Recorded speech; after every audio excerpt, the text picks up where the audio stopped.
रुक जाओ ना तो गोली चला दूंगा मैं। श्रेया पकड़ो उन्हें।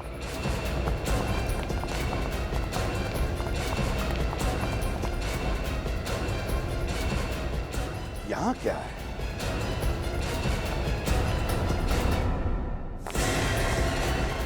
रुक जाओ। अब धीरे धीरे घूम जाओ।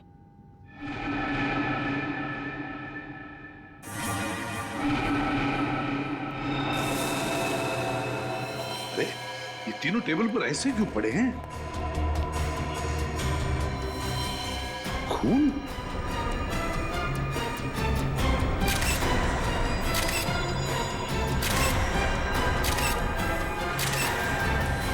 सिर के बीचों बीच गोली लगी है, तीनों के। हाँ सर। हेलो रजत। सर। ये इन तीनों के सिर में गोली मारी गई है। What? लगता है उन तीनों ने ही खून किया इनका। छोड़ो मत उन्हें, पकड़ो उन्हें।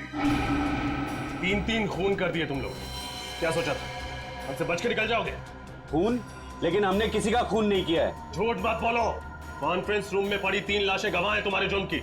हम सच कह रहे हैं सर, हम यहाँ उनसे मिलने आए थे, उन्हें मारने नहीं। अगर आप लोगों ने किसी को मारा नहीं तो फिर भाग क्यों रहे थे? क्योंकि जिस मकसद से हम यहाँ आए थे वो तभी पूरा होगा अगर आप हमें पकड़े नहीं। जाने दें। कैसा मकसद? ये देखिए सर। हाँ। ये रहा चेक और इसके ऊपर खून लगा हुआ है। सर वो तीनों तो चेक लेने के लिए आए थे, तो फिर चेक लिए बिना कैसे चले गए? वही तो, आए थे चेक लेने के लिए, लेकिन चेक लेकर ही नहीं गए। और तो और साथ साथ इन तीनों का खून करके चले गए। ये कैसे हो सकता है? पंकज, मिताली को लेकर आओ जल्दी।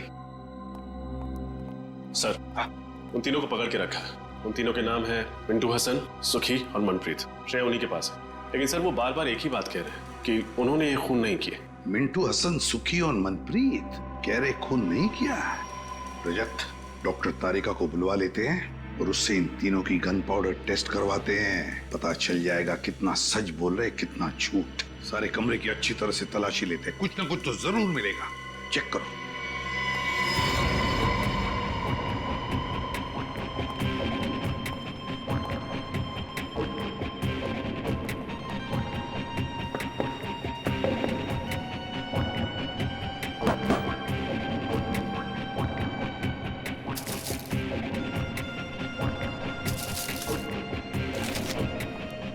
सर, मिताली। ये सब कैसे हो गया? किसने किया ये सब? मिताली बताओ, यहाँ इस कॉन्फ्रेंस रूम में आने के लिए क्या तुम्हारे पूरे स्टाफ को परमिशन लेनी पड़ती है? हाँ सर, जब भी कॉन्फ्रेंस रूम में मीटिंग होती है कोई भी बिना इजाजत के इस कमरे में तो क्या इस फ्लोर पर भी नहीं आ सकता। और आज तो यहाँ बहुत जरूरी मीटिंग थी, इसीलिए कृतिका मैडम, रणबीर सर और ईशान सर ने कहा था कि किसी को भी यहाँ आने की अनुमति न दी जाए जब तक मीटिंग खत्म ना हो जाए। तो फिर वो तीनों कैसे घुसे इस कॉन्फ्रेंस रूम में? क्या तुम भी शामिल हो उनके साथ? बताओ। नहीं सर, आप ऐसा कैसे कह सकते हैं? मैं भला अपने बॉसेस को क्यों मारूंगी? उन्हें तो कृतिका मैम ने परमिशन दी थी अंदर आने के लिए। सर हाँ, पूरा कमरा छान मारा है, कहीं कुछ नहीं मिला। कुछ भी नहीं मिला? कुछ भी नहीं मिला इस कमरे में? है ना बड़ी अजीब बात। यहाँ इस कॉन्फ्रेंस रूम में आने के लिए और यहाँ से बाहर जाने के लिए सिर्फ एक ही दरवाजा है। यही दरवाजा है ना? हाँ सर। फिर ये सब हुआ कैसे? कैसे हुआ ये सब? जब हम लोग यहाँ आ रहे थे तब ये तीनों भी, मिंटू हसन, सुखी और मनप्रीत, भागे जा रहे थे यहाँ से। क्यों? और वो भी बिना चेक लिए। सारा चक्कर क्या है? कुछ ना कुछ तो गड़बड़ जरूर है। सर, हाँ, ये भी तो हो सकता है कि इन तीनों ने एक दूसरे को मार दिया हो। नहीं पंकज, मुझे नहीं लगता ऐसा हुआ है। अगर ये तीनों एक दूसरे को मारते तो कोई ना कोई गन तो हमें मिलती। कोई ना कोई गन। नहीं नहीं नहीं नहीं नहीं, इस सारी गुत्थी का जवाब इन तीनों के पास है। मिंटू हसन, सुखी, मनप्रीत।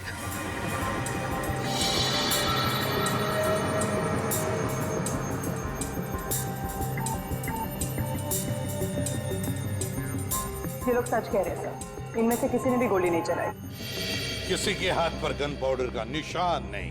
नहीं सर। अब तो यकीन हो गया ना आप लोगों को कि हम शरीफ लोग हैं, क्रिमिनल नहीं।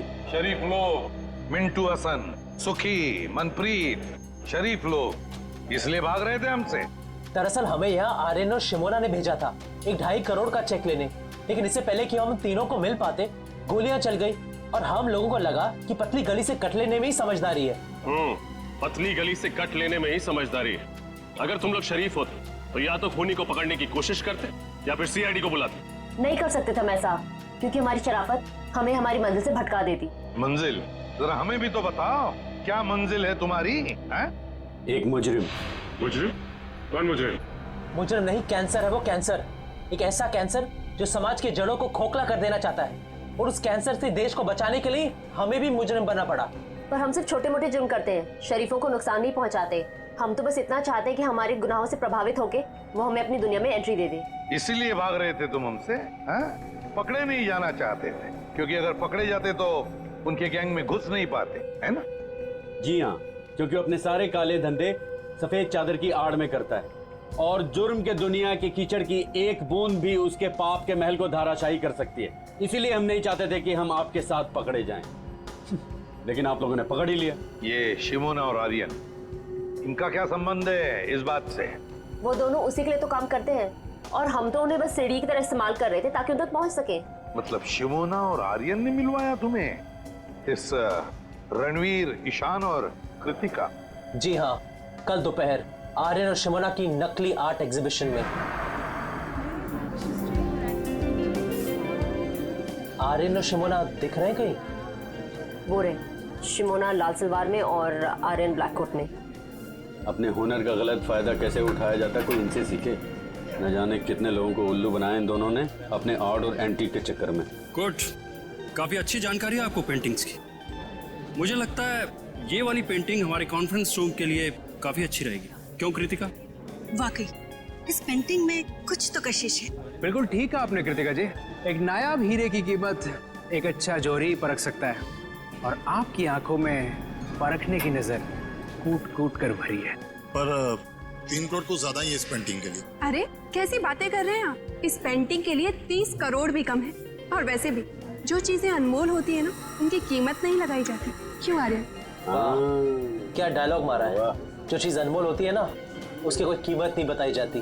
देखना, इस पे तीनों के तीनों क्लीन बोल्ड हो जाएंगे। पर कुछ तो कम कीजिए, बहुत ज्यादा है। भाई, हमें कृतिका जी की मुस्कान बहुत पसंद आई।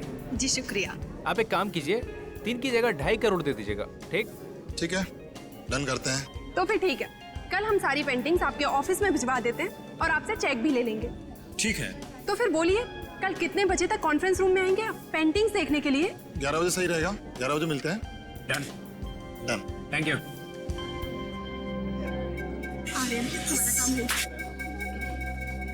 वैसे बहुत अच्छा फ्लर्ट कर रहे थे आप कृतिका जी के साथ। क्यों, तुमको बहुत जलन हो रही है क्या? कहो तो थोड़ा सा फ्लर्ट तुम्हारे साथ भी कर लो। भाई थोड़ी फ्लर्टिंग मेरे साथ भी कर लो मिस्टर आर्यन। आर्यन? नहीं, आर्यन नहीं, मेरा नाम केतन है। और मेरा नाम नटवरलाल। और ये सिमोना नहीं, मोना डार्लिंग। हाँ? लेकिन आप लोगों को ये कैसे पता चला? और हमें ये भी पता है कि कैसे तुम 200-500 रुपए की घटिया पेंटिंग्स को लाखों करोड़ों में बेचकर मासूम लोगों को चूना लगाते हो। Good job. कृतिका जी का दिल टूट जाएगा जब उन्हें पता चलेगा कि ये पेंटिंग नकली है, और वो जब उनकी मुस्कान की तारीफ कर रहे थे वो भी नकली है। समझे? कितना पैसा चाहिए तुम लोगों को? बड़े समझदार हो, जल्दी मुद्दे पे आ गया। हाँ, एक ठग को दूसरे ठग को समझने में ज्यादा वक्त नहीं लगता। हमें तुम्हारा पैसा नहीं चाहिए, हमें उस आदमी का पता चाहिए जिसके लिए तुम काम कर रहे हो। लेकिन क्यों? आप लोग हमारे बॉस तक क्यों जाना चाहते हैं? ये सोचना तुम्हारा काम नहीं है।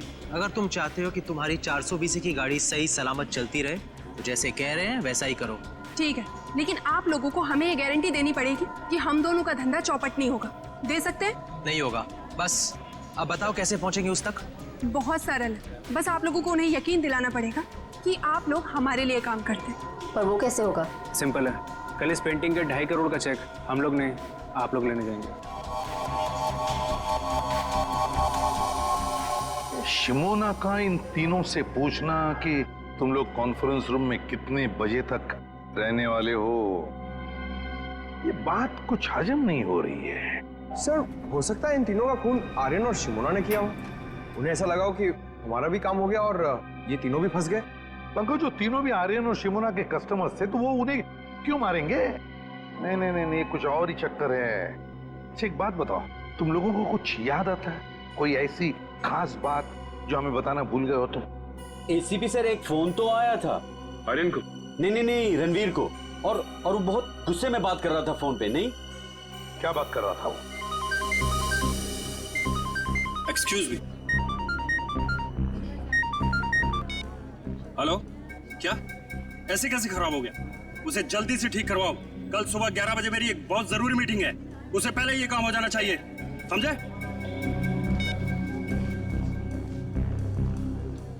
मिस्टर रणवीर, या मेरी अभी अपने कारपेंटर से बात हो गई है।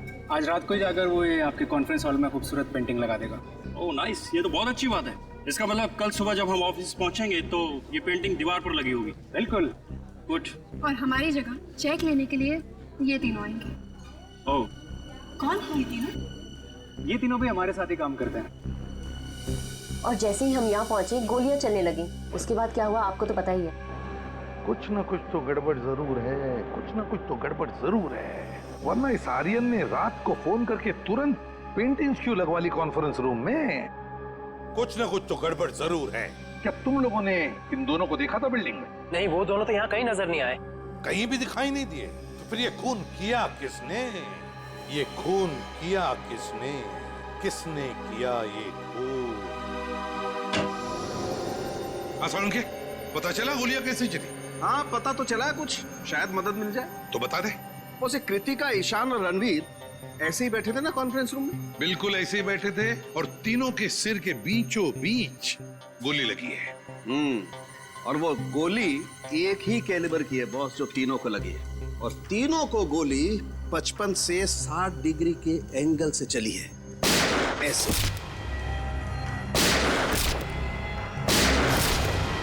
यो मतलब गोलियां ऊपर से नीचे चली है। सर फिर तो खूनी को भी ऐसे ही किसी ऊंची चीज पर चढ़ना पड़ा होगा। तो क्या सर खूनी ने इन सब पर कॉन्फ्रेंस रूम की टेबल पे चढ़ के गोलियां चलाई होंगी? नहीं निखिल, कॉन्फ्रेंस रूम की टेबल पर चढ़कर कैसे गोलियां चलाएगा? क्योंकि अगर खूनी या जो भी जिसने भी टेबल पर चढ़कर गोलियां चलाई तो फिर उसके जूतों के निशान मिलते हैं हमें। चलो उसने जूते के निशान अगर साफ भी किए होते तो भी उसके जूते के नीचे जो धूल लगी रहती है वो तो मिल जाती, उसके ट्रेसेस तो मिल जाते हैं हमें। वैसा तो कुछ भी नहीं मिला हमें। और एक बात सर, इन तीनों के शरीर पर कोई भी हाथापाई के निशान नहीं मिले। ओह, कोई भी हाथापाई के निशान नहीं? तो हो सकता है खूनी इन तीनों को जानता हो और शायद इसी बात का फायदा उठाया उसने और चला दी गोली। सड़के उस चेक के ऊपर जो खून मिला था वो किसका था? बस वो खून रणवीर का है। रणवीर का है? लेकिन सर इन तीनों को मारकर किसी को क्या फायदा हो सकता है?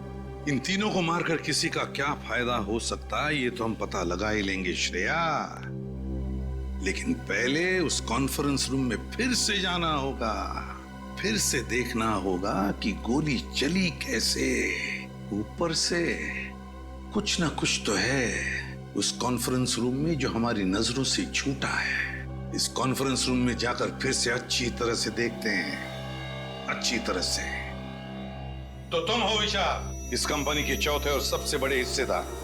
जी सर। इन तीनों की मौत के बाद तो तुम कंपनी के मालिक बन गए हैं? जी सही कहा आपने। मुबारक, मिठाइयाँ लाए हो? मिठाई? सर मेरे पार्टनरों के साथ इतना बड़ा दुखद हादसा हुआ है और आप मिठाई खाना चाहते हैं? अब करोड़ों रुपए जो मिल गए तुम्हें और फिर कंपनी पूरी की पूरी तुम्हारी हो गई? नहीं सर ये क्या कह रहे हैं आप? सर पैसा तो हाथ का मैल है, पर इंसान की जिंदगी पैसे से कहीं ज्यादा अनमोल है। इसी हाथ के मैल ने अच्छे अच्छे लोगों की नीयत को गंदा किया है मिस्टर विशाल। आज सुबह 11 बजे जब इन तीनों को गोली लगी, आप कहाँ थे? जी मेरे दांत में बहुत दर्द हो रहा था तो मैं डेंटिस्ट के पास गया। आप चाहें तो डेंटिस्ट से कंफर्म कर सकते हैं। नहीं नहीं, उसकी कोई जरूरत नहीं है। वैसे ये आपके दांत का दर्द ठीक है? अभी ठीक है। दांत का दर्द बहुत खराब होता है सर। मेरा डॉक्टर कहता है कि दिन में 2 बार ब्रश करना चाहिए, एक बार सोने के बाद और एक बार उठने से पहले। मेरे दांत देखो। डॉक्टर पंकज, आपका लेक्चर खत्म हुआ और आप वैसे आप सर मैं अभय, कृतिका के हस्बैंड। ओह, क्या क्या लगता है आपको? आपको किसी पर शक है? कौन कर सकता है ये? नहीं सर, मुझे किसी पे शक नहीं है, पर सर जिस किसी ने भी किया है ना, उसे आप छोड़िएगा मत प्लीज सर। पता नहीं हो कृतिका के बिना मेरी जिंदगी कैसे कटेगी। मिस्टर अभय, हौसला रखिए, वक्त के साथ सब कुछ ठीक हो जाएगा। मुझे तो लगता है कि रणबीर सर की जान पहले से ही खतरे में थी। अच्छा, आपको ऐसा क्यों लगता है? सर, रणबीर सर ने शशांक और केदार के खिलाफ पुलिस में कंप्लेन की थी। वो दोनों कंपनी हथियाना चाहते थे और रणबीर सर कुछ दिनों से काफी अजीब सा बिहेव करते थे। ना हंसते थे, ना बोलते थे, हमेशा अकेले रहते थे। जहाँ भी जाते थे ड्राइवर को भी साथ लेकर नहीं जाते थे।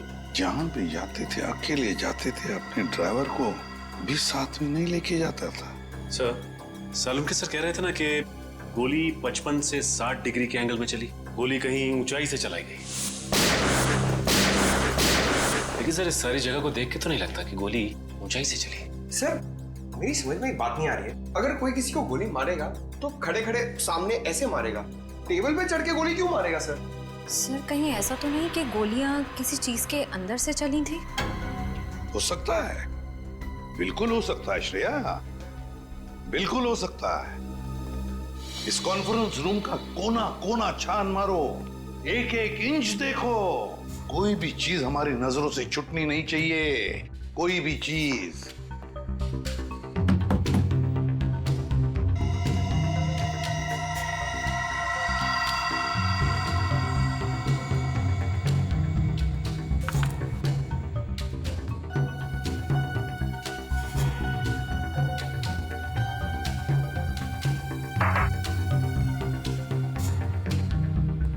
सर, फिर से कुछ नहीं मिला। रजत, एक बात समझ में नहीं आ रही है। इतना बड़ा प्रोजेक्टर का स्क्रीन है, प्रोजेक्टर का रिमोट है, मगर प्रोजेक्टर कहीं दिखाई नहीं दे रहा है। क्योंकि सर प्रोजेक्टर सीलिंग के अंदर लगा हुआ है। प्रोजेक्टर सीलिंग के अंदर लगा हुआ है? अच्छा, तो क्या हम उसे नीचे उतार सकते हैं? जी सर। कैसे? सर, वो जो रिमोट में ऊपर वाला बटन है, उसको दबाएंगे आप तो ये प्रोजेक्टर नीचे आ जाएगा।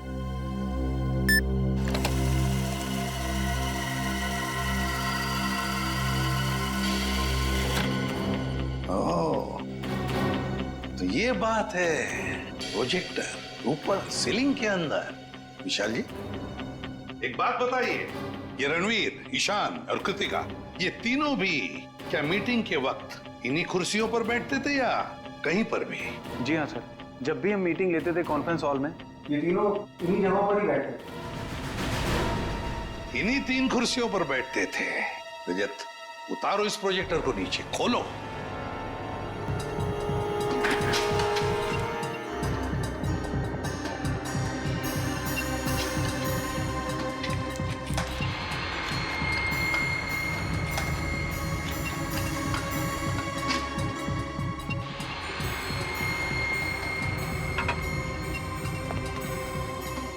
खोलो इसे पंकज।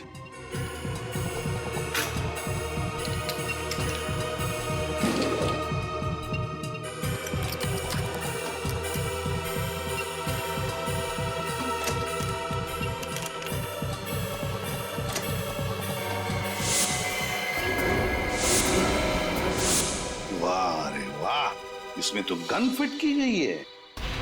प्रोजेक्टर के अंदर गन लगा के रखी है। मतलब खूनी जानता था कि ये तीनों सब इन्हीं कुर्सियों पर बैठते थे। जैसे इन कुर्सियों पर बैठे, प्रोजेक्टर के गन में से गोलियां चली और काम खत्म। हाँ सर, ये तीनों बेचारे कहाँ जानते थे कि प्रोजेक्टर के नीचे आते ही और गोलियां चलेंगी और तीनों मारे जाएंगे। मगर सर, प्रोजेक्टर में गन फिट की किसने? गन फिट की किसने? सर, मिंटू हसन कह रहे थे ना कि उन्होंने रणवीर को फोन पर किसी से बात करते हुए सुना था, और रणवीर कह रहा था कि आज ही ठीक हो जाना चाहिए। उसे जल्दी से ठीक करवाओ। कल सुबह 11 बजे मेरी एक बहुत जरूरी मीटिंग है, उसे पहले ये काम हो जाना चाहिए, समझे? नहीं, रणवीर उस प्रोजेक्टर की बात तो नहीं कर रहा था। हाँ, हो सकता है। मिताली, क्या मीटिंग से पहले किसी ने इस प्रोजेक्टर को हाथ लगाया था? कोई रिपेयर करने आया था? सर, कल रात को आर्यन और शिमोना आए थे ये पेंटिंग लगाने के लिए। उसी दौरान एक इंजीनियर भी आया था प्रोजेक्टर ठीक करने के लिए। उस वक्त आप यहाँ थी? नहीं सर, मैं नहीं थी। रात हो गई थी तो मैं घर चली गई थी। मुझे वॉचमैन ने बताया। कौन था ये इंजीनियर? पता नहीं सर, कोई नया इंजीनियर था। वॉचमैन कह रहा था कि पहली बार देखा है। उस इंजीनियर ने अपना नाम, पता, नंबर तो दिया होगा? नहीं सर। कोई नया इंजीनियर जिसका नाम नहीं, पता नहीं, नंबर नहीं। वाह रे वाह, बहुत बड़ी प्लानिंग की इस खूनी ने। पहले इसने प्रोजेक्टर को बिगाड़ दिया, फिर अपने आदमी को बुला लिया इसे रिपेयर करने के लिए, इस नए इंजीनियर को, और उसके जरिए उसने ये गन फिट कर दी इस प्रोजेक्टर में। मगर ये इंजीनियर उसी वक्त आया था जिस वक्त आर्यन और शिमोना ये पेंटिंग लगाने आए थे। ओह, तो इसका मतलब है आर्यन और शिमोना, ये दोनों का कोई ना कोई कनेक्शन जरूर है इन 3 खूनों के साथ। सर, ये आर्यन और शिमोना हर जुर्म से पहले अपनी पहचान बदल लेते हैं। शायद इस वक्त भी अपने नए जुर्म के बारे में सोच रहे हैं। हाँ, तो पता लगा ये आर्यन और शिमोना इस बार अपने चेहरे पर कौन सा नया चेहरा लगाने वाले हैं। शशांक और केदार, पता है इस कागज में क्या है? क्या लिखा है सर? तुम्हारे अतीत का इतिहास। कैसा है? किस तरह आप लोग बड़ा मगरमच्छ बनकर छोटी मछलियों को खा जाना चाहते हैं, इसका इतिहास। अब तक कुल 15 कंपनियों को आप लोग अपनी कंपनी में शामिल कर चुके हैं, या तो पैसे का लालच देकर या फिर धोखाधड़ी से। इसमें गलत क्या है सर? हर बिजनेसमैन का एक सपना होता है कि वो अपना कारोबार फैलाए। आप लोग बस वही कर रहे हैं, मगर गलत ढंग से कर रहे हैं, गलत ढंग से। ये है वो 7 लोग जिन्होंने तुम्हारे खिलाफ कंप्लेंट दर्ज की है पुलिस में। इसमें रणवीर भी है। सर, वो कहते हैं ना, इंसान जैसे जैसे कामयाब होने लगता है तो उससे जलने वालों की तादाद भी बढ़ने लगती है। ये लोग जलते हैं हमसे सर। झूठ! इसलिए बिना वजह ये लोग हमारी तरक्की में बाधा डालने की कोशिश कर रहे थे। ये लोग झूठ बोल रहे हैं। क्या तुमने इन लोगों को धमकी नहीं दी कि तुम्हारी कंपनी हमें दे दो? हाँ या ना? नहीं सर, हमने इन्हें धमकी नहीं दी थी, सिर्फ प्यार से विनती की। प्यार से विनती की? सीधे सीधे बता दो, क्यों मारा तीनों को? यकीन मानिए मेरा सर, हमने इन्हें नहीं मारा। हाँ सर, हम तो इन्हें जानते भी नहीं है। जानते भी नहीं? ठीक है, निकल, तो दिखाओ इन्हें फोटो। गौर से देखो, पहचानते हो इन्हें? नहीं सर, हम इन्हें नहीं पहचानते। ये शिमोना है और ये आर्यन, आपकी तरह 420। आर्यन और शिमोना, हम ये नाम पहली बार सुन रहे हैं सर। हाँ सर। सर, मुझे लगता है ये दोनों सच कह रहे हैं। उन तीनों के खून में इनका हाथ नहीं है। श्रेया, इतनी जल्दी ये कहना ठीक नहीं है। और अगर मान भी लिया कि इन दोनों ने खून नहीं किया, तो फिर खून किया किसने? ये खून किसी ऐसे आदमी ने किया जो अंदर वाला है, अंदर वाला, और जो जानता था कि ये रणवीर, ईशान और कृतिका वहां उस कॉन्फ्रेंस रूम में 11 बजे आने वाले थे। सर, जिस क्लाइंट के साथ मीटिंग थी, हो सकता है वही हो इस सब के पीछे। हम मगर विशाल और मिताली, इन दोनों ने तो हमें उसके बारे में कुछ नहीं बताया। सर, हो सकता है उन दोनों को पता ही ना हो कि ये मीटिंग आखिर थी किसके साथ। हो सकता है। सर, अक्सर जो बातें साथ वालों को पता नहीं होती हैं, वो बातें उनके ड्राइवर्स को पता होती हैं। तो ठीक है, ड्राइवर से पूछताछ करो।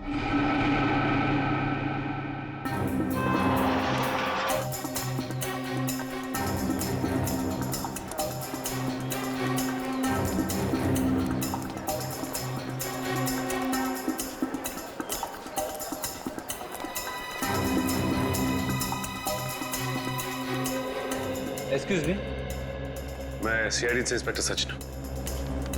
आप जरा ये दोनों फोटो देखिए। क्या ये लड़का और लड़की आपके यहाँ पासपोर्ट बनवाने आए थे क्या? नहीं सर, ये दोनों तो कभी नहीं आए। पूरे यकीन से कह सकते हैं कि कभी नहीं आए? हाँ सर, मैं पूरे यकीन से कह सकता हूँ कि ये नहीं आए। Thank you. वेलकम। ये आर्यन और शिमोना है। क्या ये दोनों आपके बैंक में नया अकाउंट खुलवाने आए थे? आर्यन और शिमोना? एक मिनट सर।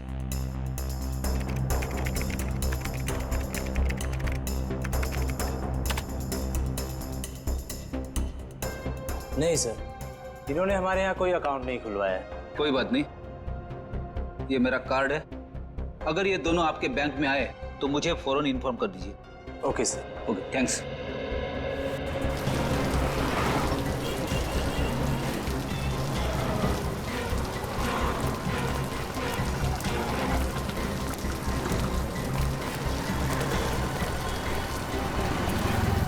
सर, कहीं हमारी तहकीकात की राह गलत तो नहीं है? शायद इस बार आर्यन और शिमोना ने कोई नया अकाउंट खुलवाया ना हो। नहीं फ्रेडी, ऐसा नहीं हो सकता। आर्यन और शिमोना का जुर्म गणित की गिनती की तरह है। जिस तरह से 3 से पहले 2 का आना तय है, उसी तरह शिमोना और आर्यन का बैंक अकाउंट खुलवाना तय है। एक काम करते हैं, आगे के बैंक चेक करते हैं। चलो। मैनेजर साहब। जी कहिए। हम लोग सीआईडी से। सीआईडी? जी हाँ, सीआईडी। जरा इन फोटो को गौर से देखिए।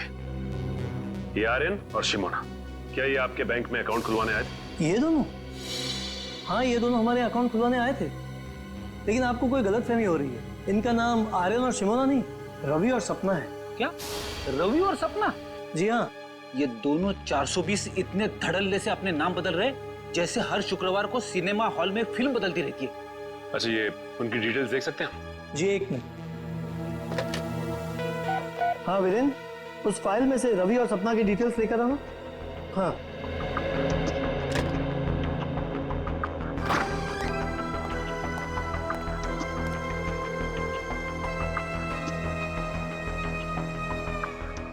ये रहे इनकी डिटेल्स।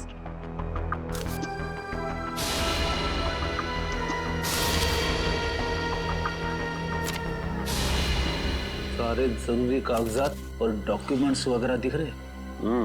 हाँ, अकाउंट खुलवाने के लिए जो भी कागजात जरूरी होते हैं वो इन्होंने दिए थे, और हमने इन्हें चेक भी किया था, बिल्कुल सही थे। और तो और हमारी एक टीम इनके घर भी जाने वाली है एड्रेस वेरिफिकेशन के लिए। Address verification?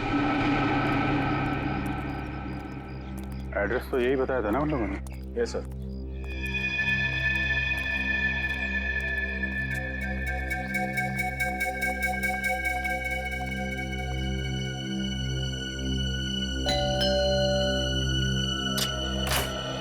मिस्टर रवि। जी बोलिए। हम लोग ASDC बैंक से आए हैं आपके घर का वेरिफिकेशन करने। आपने नया खाता खोलने के लिए एप्लीकेशन दिया है ना? हाँ, आइए। आइए।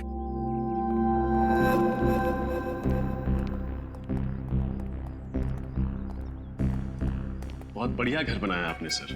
अच्छा, सपना मैम है ना, उनके भी सिग्नेचर्स लगेंगे। अच्छा हाँ, सपना, सपना। क्या हुआ रवि? बड़े अच्छे कलाकार हैं आप लोग। आर्यन को रवि और शिमोना को सपना बुलाते हैं। मतलब? आप लोगों का खेल खत्म हो चुका है मिस्टर आर्यन और मिस शिमोना। कौन हो तुम लोग, और हमारा असली नाम कैसे जानते हो? अरे भैया सुनो, जिस स्कूल में तुम पढ़ते हो ना, उसके हम लोग हेडमास्टर्स रह चुके हैं, और तुम्हारे ऐसे 420 हमारे जेब में लेके घूमते हैं हम लोग। देखो देखो, मुझसे पंगा मत लो, बहुत खतरनाक आदमी हूं मैं। सीआईडी से खतरनाक तो नहीं हो सकते ना? सीआईडी? अरे कहाँ जा रहे?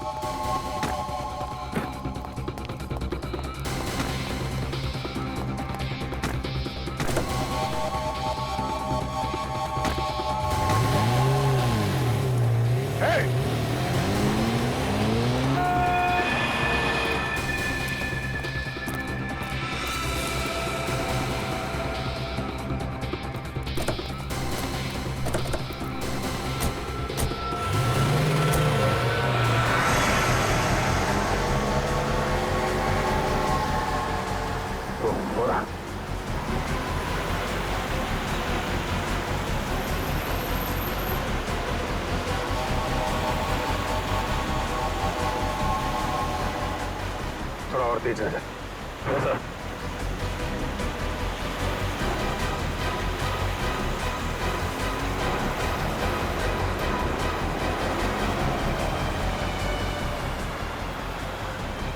ओवरटेक कर।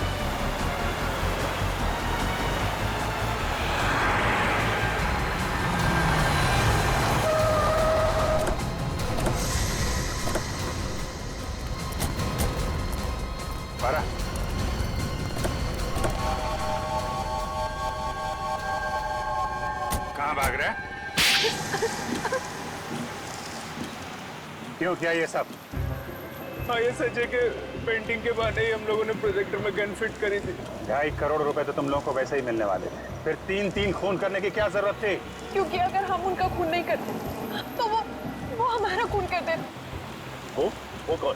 सर, वो पिछले महीने हमने एक आदमी को चूना लगाने की कोशिश करी जो हमारे जाल में फंसा ही नहीं। हाँ, तो मैं कैसे यकीन कर लूं कि जो जेवरात आप हमें बेचना चाहते हैं वो सब असली हैं और राजा महाराजाओं के वक्त के हैं? अगर आपको हमारे ऊपर यकीन नहीं तो ये रहा उसका प्रमाण पत्र। ये मिस्टर अभिमन्यु, उस राजघराने के वारिस, उनका नाम और नंबर इसी में। और वैसे भी अगर आपके बॉस को हम पर यकीन नहीं होता तो नीलामी में 5 करोड़ रुपए की बोली क्यों लगाते? ठीक है, बिना भरोसे के कोई भी सौदा पक्का नहीं हो सकता है। ये लीजिए अपनी रकम।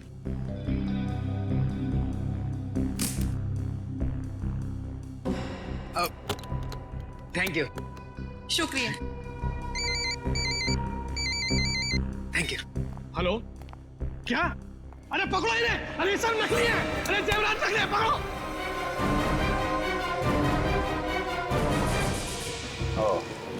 तो उन लोगों ने सोचा कि तुम्हें पुलिस के हवाले करने की बजाय क्यों ना तुमसे एक जुर्म और कराया जाए। सर, हम तो खून करने के बारे में सोच भी नहीं सकते। हम लोगों से पैसे ले, उनकी चाहने नहीं लेते। खून करने से इतना ही परहेज था तो क्यों साथ दिया उन लोगों का? सीआईडी के पास आना चाहिए था तुम लोगों को। क्या बात है सर, सब ठीक तो है ना?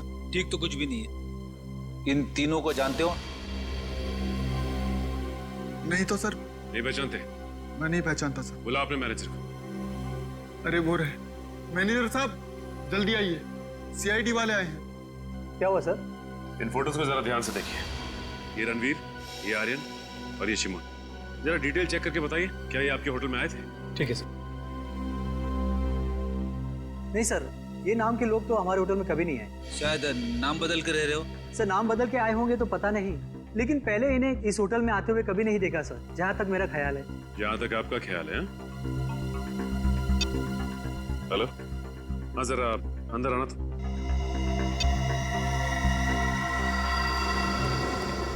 हाँ सर।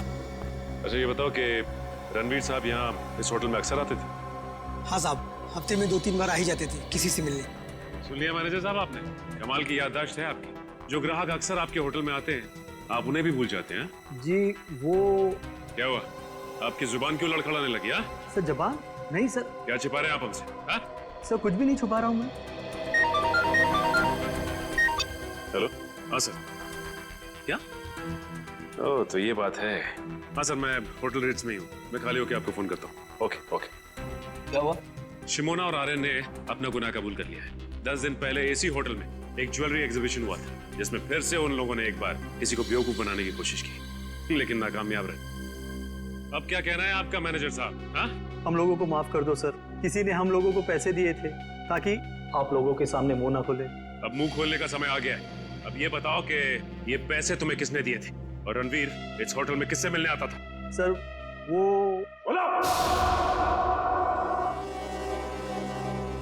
निखिल, इस वॉचमैन को ठीक तरह से समझा दिया है ना?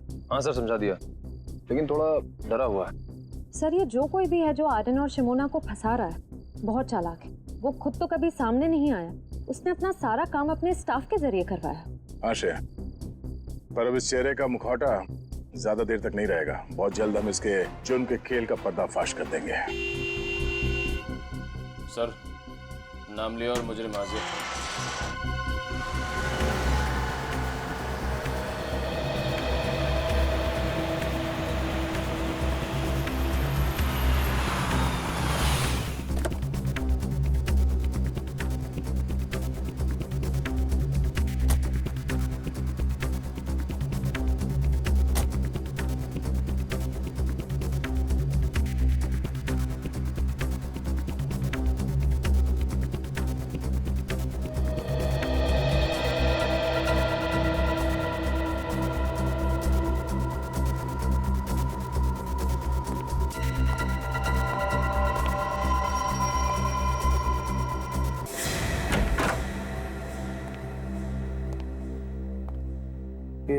घर की सारी लाइटें ऑन क्यों हैं?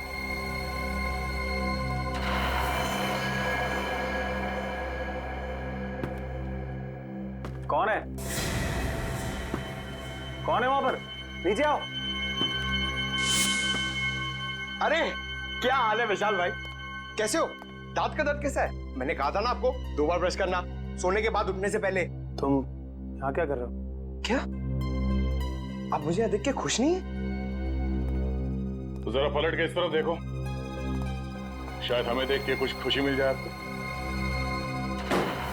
अरे सर, आप लोग यहाँ पर मेरे घर में? क्या खूनी का पता चल गया सर? हाँ, पता चल गया। तो हमने सोचा कि खुद चल के अपने हाथों से उसका जबड़ा हिला दे।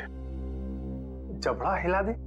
सर, तो उसके लिए तो आपको खूनी के घर में होना चाहिए। फिर भला आप यहाँ मेरे घर में क्या कर रहे हैं? अपना एक गाल जरा यहाँ लाना। आजा। सर, आपको मुझ पर शक है? शक नहीं, पूरा यकीन है। सर, कहाँ जा रहे हो विशाल बाबू? अपनी कंपनी का शेयर छोड़ चल। मेरे मिट्ठू, अब एक अच्छे तोते की तरह चुपचाप सच बताना शुरू करते हैं, समझा?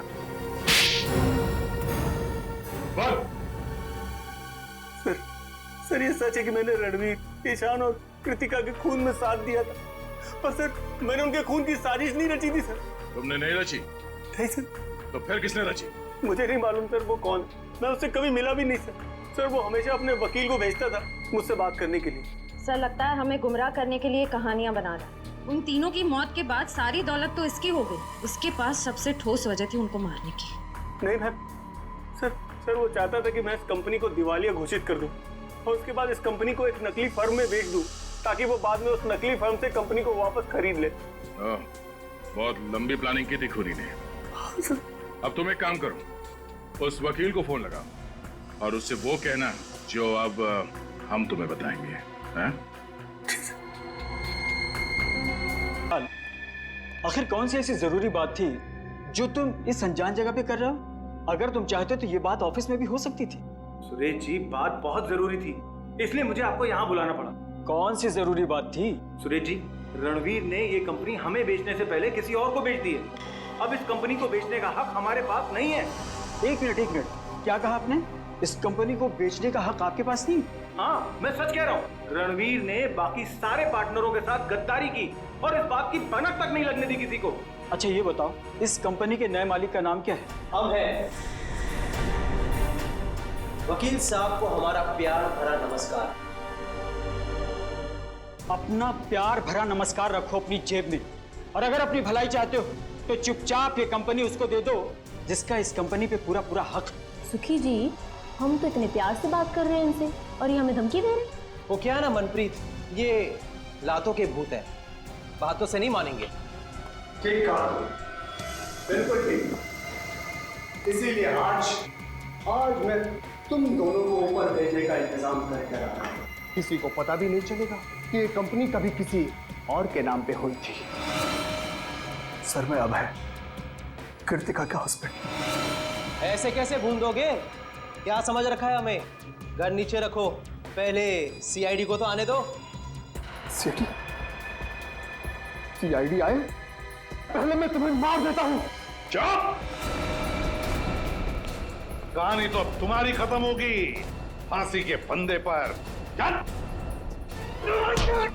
कहाँ भाग रहे हो अभय बाबू? अभी तो तुम्हें अपने जुर्म कबूल करना बाकी है।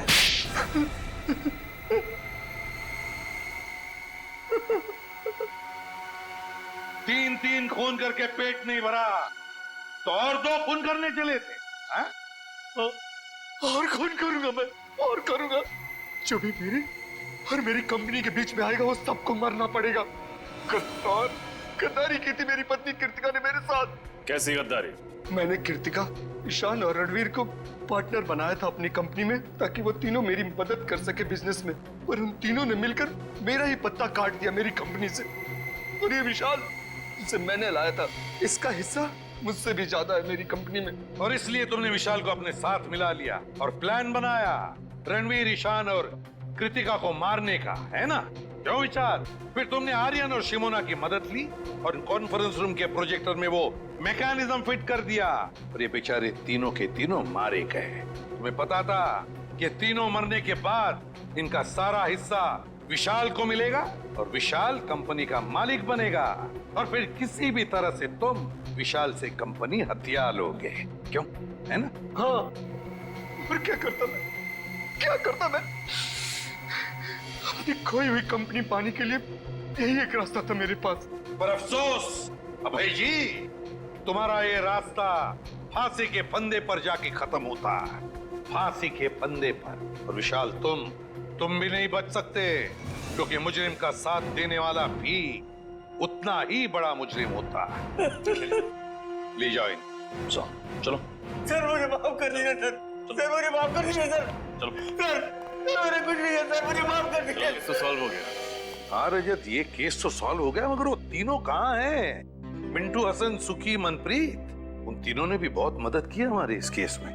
पता नहीं कहाँ है सर, उनकी कोई खबर ही नहीं। अच्छे बच्चे हैं, बता रहे थे मंजिल के बहुत करीब पहुंचने वाले हैं। 26 तारीख बजाते रहो। अच्छे बच्चे तो 26 तारीख को बजाते रहो।